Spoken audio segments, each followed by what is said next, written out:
everybody. I'm here with my friend Zach Clough. How you doing, Zach? Hey, how's it going? Hey, I wanted to invite Zach over on my channel because he is the creative director for a major clothing company and has been doing t-shirts for a long, long time. And I wanted to get his insights on good tips for designing t-shirts and trends and all the good stuff. So thanks for being on my channel, Zach. Yeah, thanks for having me. Yeah, it's been a long time. We've been friends for a long time. I wanted to have you on my channel, and I think you can really help because you've been doing this for a long time. So the first question in this interview is maybe tell us a little bit, give us a bio of how you got into the t-shirt business and where you're at now. Yeah, I mean, I think how when I first got into it was when we were working together, right? Because I remember Yeah, back in the day, goes way back to like Cafe Press. I think yep, that was kind of the first thing that I was like, oh man, this is kind of fun, and you can make a little money doing this too. So that's kind of where it started. And then obviously, like things changed. There was more and more online, opportunities to do things. But my career path kind of just pulled me into the direction where I eventually ended up applying for an artist at a clothing company. It's the clothing company that I currently work at. But I started there as an artist, and that's where I kind of learned all about, screen printing and meshes and inks and all that kind of stuff, all the good stuff that goes into, the old school way of t-shirt designing, which is the screen print. So nice, yeah, nice. And how long have you been there now? man, I was there 8 years as an artist, and just under 10 years now All right. total. So So yeah, you've seen the transition of like all the different things from, like you said, doing it by hand and then now more of some digital yeah, stuff too. So yeah. that's awesome. All right, good. It's great to have you here. Um, First question about t-shirt design. What are some tips about t-shirt design that new designers should know? Have some good tips for us? Oh yeah, that's a good question. I think, a lot of times, with t-shirts, well, I don't know about a lot of times, but sometimes you're just like, oh, this is a cool design, this will make a cool t-shirt, right? And so I think Yep. that the first thing to think about is like, it's not going on a piece of paper, it's not going on, a poster. This is like somebody's wearing this, so you Mm, really want to think about placement. Is I think would be my first thing. Is it's the execution of the design. Obviously, if there's going to be type, if there's going to be things, you want it to really, you want it to be executed well, so that when it's being worn, it makes sense on that medium, right? So yep. that'd be the first thing I think. Would think about placement, right? Is it going to be on the chest? Is it going to be on the back? Is it going to be like, do you want it Mm, low? Do you want it higher? And then I always like to do a couple of thumbnails once I have an idea. So I'll start with okay. just either my iPad or a sketchbook and just kind of sketch some things out, like, type here, this here. And then I think this is probably old school of me, but I think if you think in terms of a screen print, right, you kind of want to limit your colors. So Mm, if you're going a shirt and you want it to be colorful and fun and loud and rainbows and all that stuff, that's great. But think about if that's going to transition. Is that really going to complement your design, right? The thought that you have for a design. If it's a unicorn throwing up rainbows, then yeah, go for it with colors. But if you're doing like, something that's a little more subtle, something that's a little more serious, you want that to be reflected in the amount of colors that you use. You don't want it to be loud and crazy. So yeah, I think placement, thumbnails, and then just kind of think in terms of your colors. And then the last one I think would be maybe just like, again, if you're designing for a specific color, right? If you're designing for black, you obviously want to think that through. If you're okay. designing for white or gray, you want to think about the different colors that you're going to be using and how that's going to look on that fabric. Nice. Yeah, very good tips. I think a lot of people just might go and have no idea what to do, and I think they might be afraid of like the blank white space or the blank Yeah. black space, and don't know where to start. So those are some really good And you tips. might, if you're a beginner, you might think, oh, this will be really cool on a black shirt. And then you throw it on a Uh, black shirt and you're like, where did everything go? All the blacks are gone. And so yeah, just thinking it through a little bit. yep, yep. Good one. All right, cool. Next question. I just threw this one in. What do you guys use currently? So I know what I use for like print on demand designing t-shirts, but it would be interesting to know what do you guys use for your company designing t-shirt? What programs do you use? What graphic programs do you use? Yeah, no, I think we're old school still. You know, we're using the Adobe suite. So Okay. it's Illustrator mostly. I mean, I think anytime you can, when you're doing t-shirt design, you want it to be a vector graphic, right? You're going to get clean Mhm. lines. You're going to get things that look real nice. You're going to get bright, vibrant colors. Sometimes we'll use Photoshop to do some separations, but for the most part, it's Adobe Suite because it has everything that we need. Cool. All right. Yeah. Good to know. That's nice to hear. How about for t-shirt inspiration? So when you're thinking about, I know you're more the creative director now, but when you were the artist, where did you go and what did you look for inspiration? Where do you go for getting more Yeah. inspiration on what to design? It's funny to hear you say when you were the artist, right? Because like, I still feel like, no, Yeah. but Maybe you that's do a it still. Yeah. Maybe yeah, you do no, it still. I still love doing it. I made a poster for a buddy for Christmas, but no, I think that's a really good question. Everybody gets inspiration from all over the place, right? For me Yeah. personally, so growing up as a kid, um, you know, I think of myself as an artist first, and I always wanted to work for Disney, right? Who Yeah. doesn't growing up as a kid? So for me, I still love Disneyland. I go to Disneyland, and everything there is inspirational to me, from the design of the park to the colors to the palettes to the, everything there is intentional. And I think that's what makes designs and inspiration some of the best, is when it's intentional, when it's thought Uh-huh. through. So for as far as a physical place, I like to go to Disneyland for inspiration. There's so much there.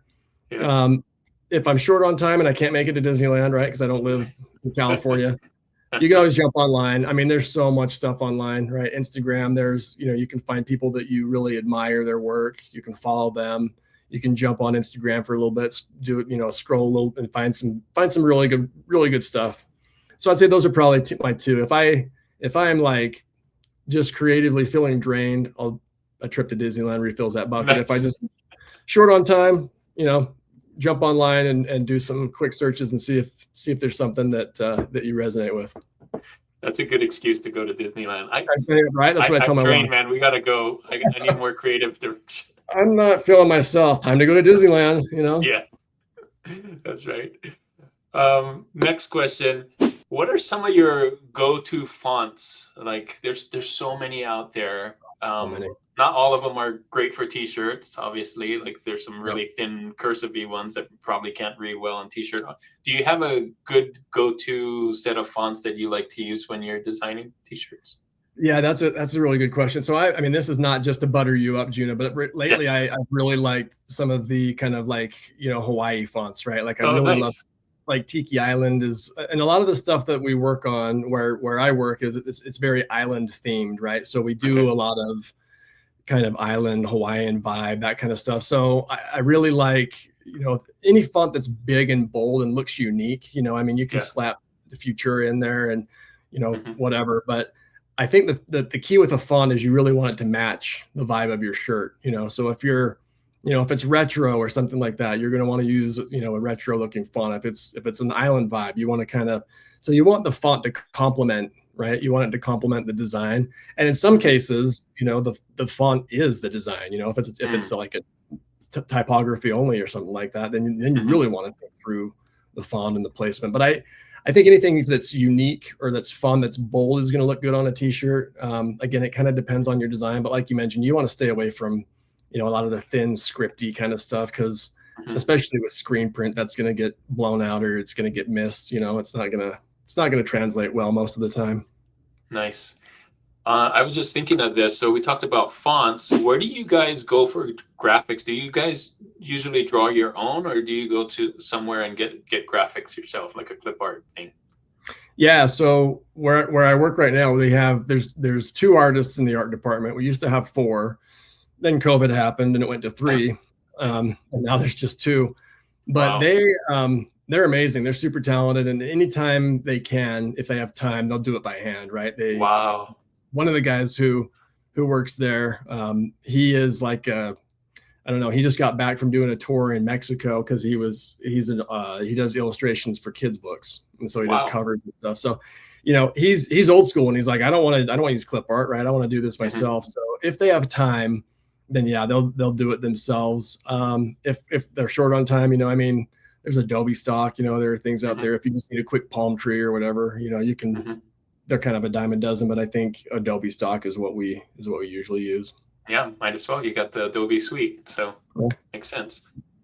Okay, a couple more questions. Have you noticed, I know you said your company mainly does more island theme, but have you noticed any trends, t-shirt trends lately that you've been seeing around? Yeah, I mean, I think it seems like, big, bold typography is kind of everywhere, right? Like you can tell I'm a Seahawks fan. So I just, the Super Bowl was just happened. It was awesome, Yeah. right? But yeah, a lot of the commercials I was kind of paying attention to, and a lot of them would start with an intro. And it's just a big, bold, bam, right in your face use of, like typography to kind of really send home that message. So I've noticed a lot of that. Also has been translating in t-shirts, a lot of retro stuff, right? Like everything, you always kind of cycle through the generations, and I've seen a lot of distressed and kind of retro, that's always kind of been a trend. But I think as far as t-shirts go, those are kind of the two things that I've seen that, I don't know if they're trends, but they're things that I've noticed there's been a lot of. Okay, cool. One more question I just thought of is, you're probably seeing in your company like what people are buying. So do you see more people buying light shirts or dark shirts, or it just depends on the design? Yeah, I think it depends on a couple of things, right? Probably your demographic. A lot of our demographic is, kind of like a cruise population, right? So we do a lot of stuff for like cruises. And so, you think about who's going on cruises, it's usually like, 40 to 60-year-olds, right? Older. So yeah, a lot of white shirts with simple, I don't know, not overly complex designs, but then a lot of the black shirts, they sell really well also. And so I don't know that there's any kind of like one's better than the other. I mean, I only wear black, so that I'm not going to buy a shirt. I'm not going to buy a shirt if it's white. But if, you're a 55 or 60-year-old dude and you're on a cruise and you're hot, you're probably going to buy a white shirt. So I think it really just, and that goes back to what we kind of talked about earlier too, right? Like kind of like designing for the color of the shirt. If there's a really fun, upbeat, whatever, and it looks good on a white shirt, great. But it might not translate on a darker shirt. So I don't know that there's one that's better than the other, but in my opinion, well, I will say this kind of so where I work, one of the brands it's Del Sol, and so the shirts change color in the sun, right? So cool. So you have to kind of design two ways. You have to design for when it's inside and there's no color. It's literally a black and white shirt, and then you have to design for it also has to look good when it's outside and changes color. So you kind of have to think through, again, going back to your limited colors, is this still going to be something that I would wear if it didn't have color, you know? And so I think it's kind of, if you can get a good design and then the color complements it and it's all ready a good design before it's you've got all the color and everything on it, I think that's how you've got a really good design. And then I don't know that it matters what it goes on. If it's a cool design, people are going to buy it. If it's something that really speaks to you, you're going to buy it. So. Yeah, and I think you're right. Trending, depending on the design, like if you want like a Mediterranean style cruise t-shirt, it probably does work better on white because of those colors that you're going to use. So yeah, that makes sense. All right, I saved the harshest question for last. Sweet. And this is, I feel like you started creating t-shirts before the whole AI boom, and it sounds like in your company you're using mainly like Adobe and maybe hand-drawn stuff. So my question is, what are your thoughts of AI being used specifically to create designs? Do you think it's good, bad? What are your feelings about it? Yeah, so I mean, one of the things we use AI a ton of, where I work is for photo manipulation, right? Because we're working on a lot of stuff all the time. There's always requests coming in. We have to tweak things quick. And so for me personally, I was actually having a conversation with my boys the other day. My son is growing up as an artist, and he's like, down with AI, it's stealing jobs. And he's like, I love the passion, but I'm like, you know what? Like, just like anything else, even when the internet first started, right? Like that Yep, dates me, we but saw that. people were scared. They were like, oh, this is crazy and it's scary. And so I think when things are first new, they tend to be a little bit intense, right? A little bit intimidating and a little bit scary. But really, to answer your question, I think AI is best used for as designers as a tool, right? It's not Yeah. something that you necessarily want to replace your creativity. You don't want to just like type in like, give me a unicorn design and then boom, slap that on a shirt. But if you use it as a tool, you use it for inspiration, use it for ideas to kind of get your creative juices flowing. That's kind of how I see the best use case for AI. I don't know that I mean, it's getting so advanced and it's happening so quick. But I personally believe that the one thing AI still cannot do is really invoke emotion, right? And any good design, any good piece of art, whether it's movie, music, visual, when you can create that bond, that when you can invoke emotion from your creation, like that's really what's going to sell the piece, really going to connect your audience to what you've created. And I haven't, I mean, AI it's getting good, but there's still, you generate an image and you're like, oh, that's AI. Like sometimes if you really have a well-trained eye, you can tell, right away, you're like, oh, that's AI. And so to answer your question, I think it's a good tool. I don't think it's replacement for creativity at all. Good. Yeah, I agree too. I agree. That's how I use it as a tool too, because it can definitely help you think of other things and maybe, help you along on what you're doing. It can get you like, 50, 60, 70% of the way there. And you're like, oh, that's really, I didn't think of that composition, or maybe I didn't think of those colors. And then, you take that and you're like, sweet, thanks for the head start. And then, make it your own after that. Absolutely. Absolutely. Well, great. Thanks so much, Zach. This has been a great interview. You answered all my questions that I have. Might have to have you on one day and show us how to actually use some of these tools we talked about. Yeah, before I leave, I think it would be great. We could do like a hands-on, maybe a top-down video or something like that. Whatever you want to do. Whatever you want to do. But before we leave, I wanted to let people know where you're at. How can people find you? I put some links below here. I got CloughStuff.com. Tell us more about that, and as well as Dark Ride Dad's 1955. Yeah, CloughStuff that's just my portfolio. When I took a break from doing t-shirt design, I went into UX for a little bit, and no offense to anybody who's a UX, it wasn't for me. I'm just more of a visual guy. And so that there's a lot of that on that CloughStuff. It's kind of just a big portfolio of all the stuff that I've done over the years. So you can check that out if you want. And then Dark Ride Dads is, we're not, I've got some buddies that we just, obviously I love Disneyland.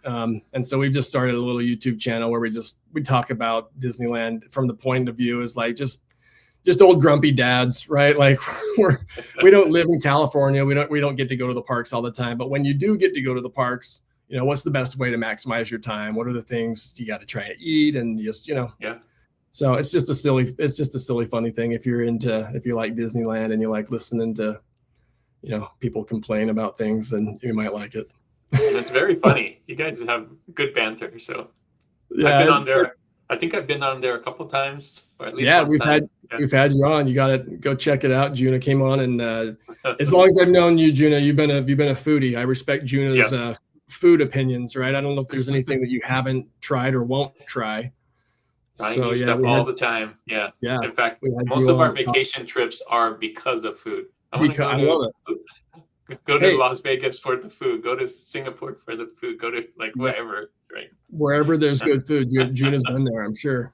I want to go there. Anyway, I haven't been everywhere, but yeah, good food everywhere. Love it. So yeah, I think our episode we talked about food. We did, yeah. It was like, what would you try if you were going to the park, right? Yeah. So cool. So check them out. I put the links in the description as well. Thanks so much, Zach, for being on my channel. I hope to have you on again. I think this has been great to see, because most of my viewers or most of my subscribers come from the print on demand side, but to hear it from an actual, clothing company, creative director from a clothing company, to hear what you're using and how things are going and all of that, I think it gives us a good perspective. So yeah, for sure. Yeah, anytime. I'd love to come on and chat about whatever's on your mind. Well, we'll probably see you on again at the channel. Thanks, Zach. Cool. Have a Thanks, good man. night. Yep. You Bye. too.